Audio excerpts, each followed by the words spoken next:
রক্ষে রক্ষে যাচ্ছে যাচ্ছে আর অরিজিনাল এখন হ্যাঁ এটা করবো না বিদ্যা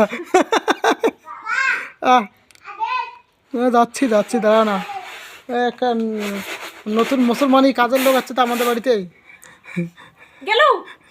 বাবা আমার বাড়ি একটা মুসলমানি কাজের বউ হচ্ছে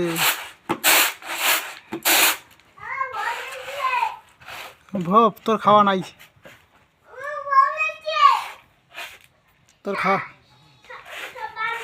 তোর খাওয়া বন্ধ কি করে যাচ্ছেন এলা ধান বেশি দিচ্ছেন না চাল বেশি দিচ্ছেন ধান বেশি দিচ্ছেন বেসো বেসো বেসো আমার যাই সারাদিন এরকম করে কাজ করবেন হ্যাঁ